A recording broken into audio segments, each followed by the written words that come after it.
세계 최대 IT 박람회 CES 2020이 현지 시간으로 지난 7일부터 10일까지 열렸습니다. 미래를 책임질 IT 트렌드는 어떤 것들이 있었을까요?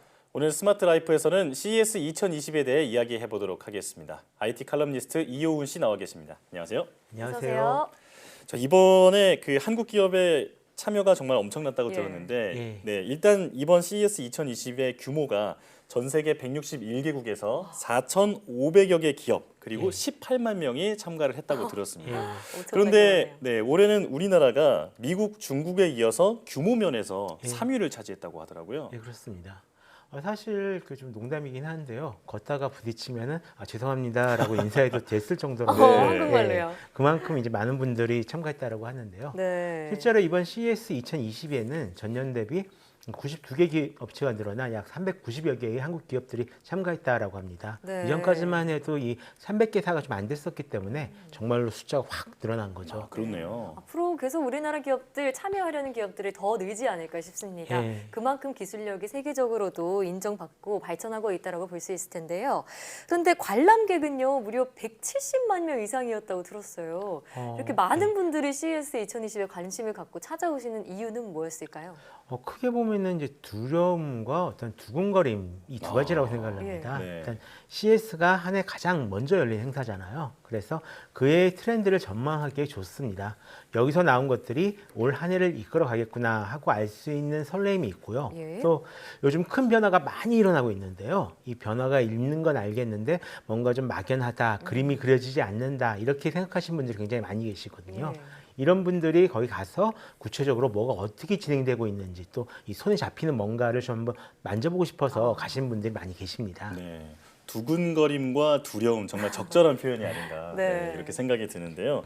올해 행사도 지난해 화두였던 것과 마찬가지로 인공지능 그리고 모빌리티, 5G, 폴더블 디스플레이 이런 부분들이 메인 테마였다고 들었는데 그런데 올해는 특히 모빌리티 관련 분야가 각광을 받았다고 들었습니다. 그렇습니다. 어떤 상황이었나요? 현장에 가신 분들은 CES가 이 카 일렉트릭 쇼 약자가 아니었냐라고 이렇게 정말 얘기를 하셨거든요.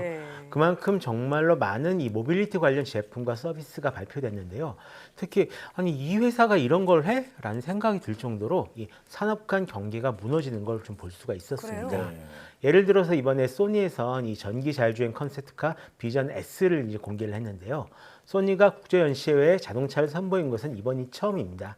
이 비전 S는 디지털 눈 역할을 하는 센서인 이 고정형 라이다나 아니면 이 3차원 정보를 계측하는 TOF 카메라 이렇게 약 33개 센서가 장착이 돼서 사람 없이 스스로 움직일 수 있는 그런 차량인데요. 자동차를 단순히 이동수단으로 본 게 아니라 어떤 엔터테인먼트 컨텐츠에서 즐길 수 있는 이런 공간으로 탈바꿈을 시켰다라고 보셔도 될 것 같습니다. 네. 근데 그런 거 하면 소니와 TV 점유율 1위를 다퉜던 기업이죠. 파나소닉 역시도 자율주행 전동 휠체어를 선보여서 눈길을 끌었다고 하는데 이 정도면은 가전 회사에서부터 이렇게 난리니까 아무래도 이 자동차 회사에서 위기감이 생기지 않을까 싶습니다. 자동차 회사에서는 어떤 제품들을 선보였나요? 일단 이 차 같은 경우는 실제 자동차긴 한데요. 다행히 소니에서는 아직 이 차를 대량 생산할 계획은 없다라고 합니다. 대신에 이 자동차를 만들던 현대차에서는 반대 오히려 플라잉 택시라고 불리는 소형 전기 비행기 SA-1을 공개했습니다. 이 현대차에서 만들고 싶은 거는 사실 도시 교통 문제를 해결하는 그런 솔루션인데요. 그중 하나를 담당하게 될 교통수단이 바로 이 플라잉 택시입니다. 조종사를 포함해서 총 5명이 탈 수가 있고 최고 비행 속도는 약 290km로 최대 100km까지 날 수 있다라고 하는데요.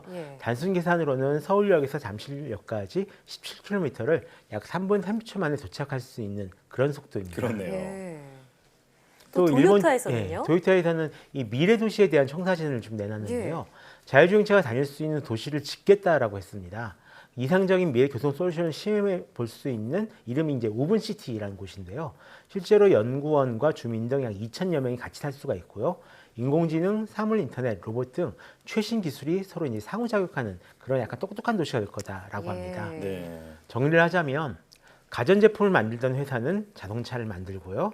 자동차를 만들던 회사는 항공기를 만들고 도시를 짓는 그런 시대가 되었다라고 볼 수가 있겠죠. 이대로 가다가 몇 년만 지나면 뭐 하는 회사야? 라는 말을 했을 때 딱히 대답을 하기가 어려울 정도로 융합이 많이 이루어질 것 같습니다. 지난해 계속해서 큰 이슈가 됐었던 인공지능은 올해는 또 어떤 이슈를 남겼나요? 사실 이제 인공지능은 거의 모든 분야에서 쓰이고 있다라고 이제 보셔도 되는데요. 이 스마트폰 카메라 앱을 비롯해서 음성을 인식하는 가전제품, CCTV, 로봇 등에서 좀 폭넓게 사용되고 있습니다. 다만 작년에는 이 인공지능을 스마트홈 집사처럼 부리겠다라는 이야기가 좀 많이 나왔다면 네. 올해는 그런 거창한 이야기는 좀 쏙 들어갔고요.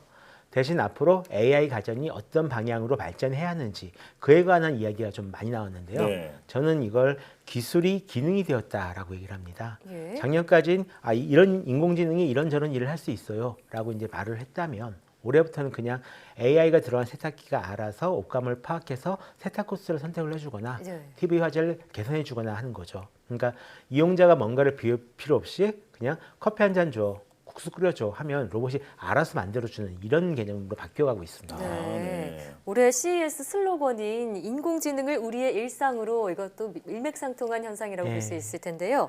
다양한 인공지능 기술들이 많이 선보여졌는데 가장 눈에 띄는 게 인공지능 디지털 아바타였다고요? 예, 그렇습니다. 이 삼성전자 산하연구소인 스타랩에서 만든 이 프로그램인데요.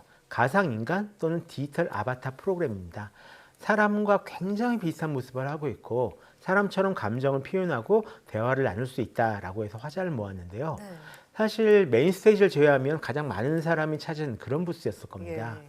뭐랄까 이제 굉장히 미래 기술처럼 SF에서 나온 것처럼 보이잖아요. 네. 다만 너무 많은 기대는 하지 않는 게 좋을 듯합니다. 실제 시연을 했을 경우에는 많이 좀 부자연스러운 모습을 보여줬는데요. 네. 디지털 공간에 사는 인격을 가진 디지털 인간이라는 이 아이디어 자체는 어떤 많은 SF 영화를 떠올리게 하지만 구현이 쉽지는 않을 거다라고 생각을 하고 있습니다. 일단 올해 말에 이 관련해서 공식 이벤트를 연다라고 하니까요.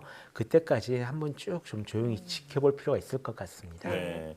이 디지털 아바타가 배우나 교사 네. 그리고 은행원 심지어는 판사의 그런 직무에까지 큰 도움이 될 수 있다고 네. 그래요. 생각하니까요. 네. 네. 앞으로 어떻게 구현될지 기대해 보는 게 좋을 것 같습니다.